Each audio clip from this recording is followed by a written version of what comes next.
আমাদের ঐতিহ্যবাহী 2 নং আমরাপুরে ইউনিয়নের গোপালপুর দুর্গা মন্দিরের সামনে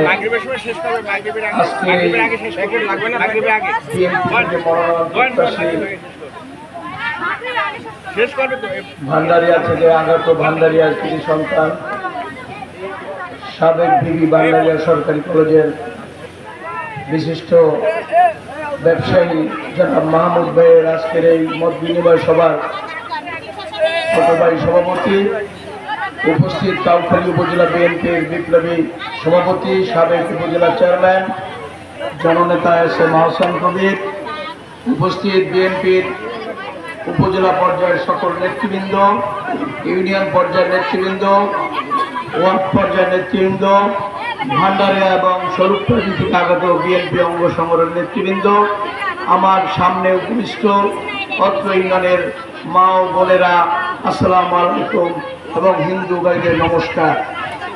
প্রিয় সাংবাদিকবৃন্দ, আজকে এখানে আপনারা দীর্ঘক্ষণ বসে আছেন কিছু কথা শোনার জন্য, আর আমরা আপনাদেরকে ডেকেছি কিছু কথা বলার জন্য। সেটি হচ্ছে, স্বাধীনতার পর এই আমাদের এই অঞ্চলের, আমরা এই কাউখালী ভান্ডারিয়ায় ছিলাম নির্বাচনী আসন, এরপরে একবার ছিল জিয়ানগরের সাথে, এবার হয়েছে কিছু, এর আগে হয়েছিল স্বরূপকাঠির সাথে, আবার স্বরূপকাঠির সাথে আমাদের নির্বাচনী আসন হয়েছে। আমরা বাস্তবিক অর্থে কাউখালী উপজেলাবাসী সব সময় আমরা বৈষম্যের শিকার হয়েছি। বিভিন্ন সময় বিভিন্ন মন্ত্রী, এমপি, বিভিন্ন স্বরূপকাঠি থেকে এমপি ছিলেন, ভান্ডারি থেকে এমপি ছিলেন, মন্ত্রী ছিলেন, কিন্তু কাউখালীর মানুষ সর্বসময় বৈষম্য, অনুন্নত এবং অবহেলিত। আজকে একটি সুযোগ এসেছে,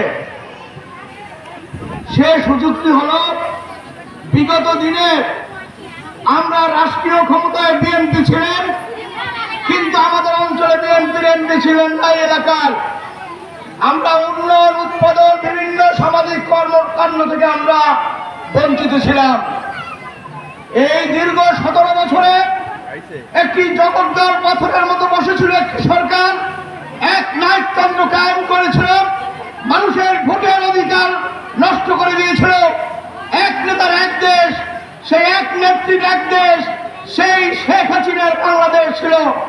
শেখ হাসিনার এই অন্যায় অবিচারের বিরুদ্ধে দীর্ঘ সেই 111 থেকে আমার নেত্রী, দেশনেত্রী বেগম খালেদা জিয়া এবং তারেক রহমানের নেতৃত্বে এদেশে একটি অধিকারের জন্য আন্দোলন হয়েছিল, যে অধিকারটি হল দেশের মানুষ ভোট দিতে চায় নিরপেক্ষ তত্ত্বাবধায়ক সরকার অধীনে।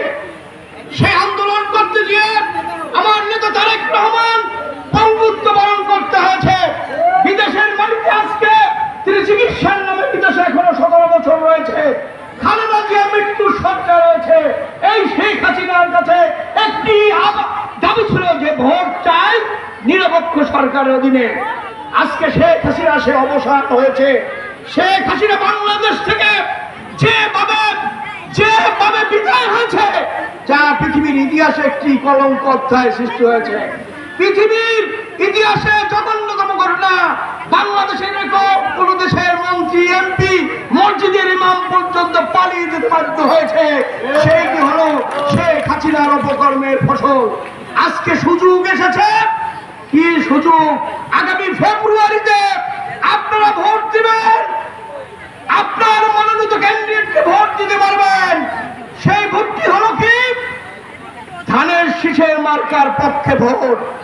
কারণ ধানের শীষের বিকল্প কোনো শক্তি নেই, ধানের শীষের বিকল্প কোনো লোক এদেশের মানুষের উপকার করতে পারবে না।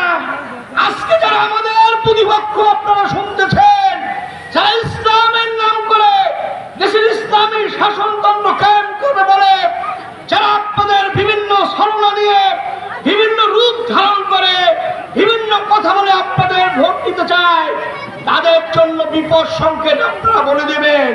কারণ অন্য হিন্দু মন্দিরে এসে বলে আমরা আপনাদের পাশে গেছি। আবার অন্যায় বলে পূজা দেওয়া, মুসলমানদের পূজা মণ্ডপে যাওয়া হারাম। এই বহুমুখী রূপদেরকে বয়কট করতে হবে। এরা মুনাফিক, এরা দেশের শত্রু, এরা স্বাধীনতার শত্রু, এরা কোনোদিনও বাংলাদেশের ভালো চায় না। আজকে আপনাদের কাছে সেই হিসেবে বলতে চাই, এই এলাকা অনুন্নত।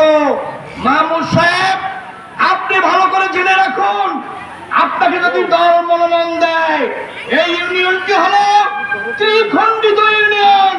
একদিকে আমরা জরিপ, একদিকে নদীর ওপার আসোয়া, এপার হলো আমরা জুরির গন্তব্য এবং আমরা জুরি গোপালপুর হরিন্দারা। এই নিয়ে এই এলাকা একটি দ্বীপ অঞ্চল।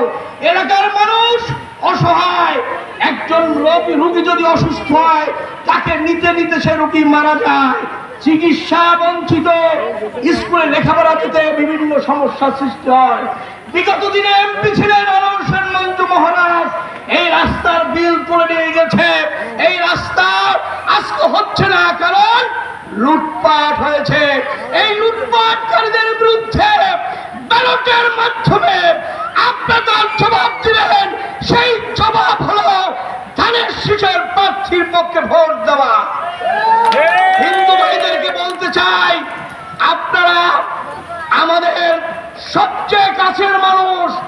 আপনাদের বিএনপির আমলে কোন এই গন্তব্য আমরা যদি গোপালপুর কোন মানুষ কোন সময় ছিল না। বিএনপির আমল 2001 সালে আপনাদের কোন ঘটনা হয়েছে? শান্তিতে ছিলেন। আপনাদের শান্তি পেতে হলে এখন আমরা আপনাদের পাশে ছিলাম। বিগত 5 তারিখের পরে আমরা সর্বসময় আপনাদের পাশে আছি। কোন ধরনের হুমকি ধুমকি নেই। আরো একটা জিনিস বলতে চাই, এখানে ইউনিয়ন নেতৃবৃন্দ রয়েছে, থানা নেতৃবৃন্দ রয়েছে।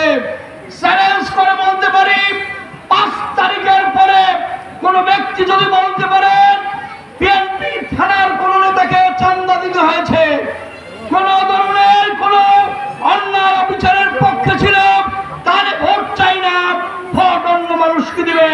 কিন্তু সেইটা যদি বিএনপি নেতৃবৃন্দ না করে থাকে, তাহলে আপনাদের বিএনপির পক্ষে ভোট দেওয়া ফরজ হয়ে দাঁড়িয়েছে। এইটা আপনাদের কাছে উদ্যত আহ্বান। আজকে আপনারা এখানে এসেছেন দূর দূরান্ত থেকে, নদী পার হয়ে এলাকার বিভিন্ন এলাকা থেকে আপনারা যে কষ্ট সহ্য করে এসেছেন, আমার নেত্রী, প্রাণপ্রিয় নেত্রী, দেশ নেত্রী বেগম খালেদা জিয়া, আমার নেতা, প্রিয় নেতা, বাংলাদেশের আগামী দিনের ভবিষ্যৎ জনাব তারেক রহমানের পক্ষ থেকে, ধানের শীষ মার্কার পক্ষ থেকে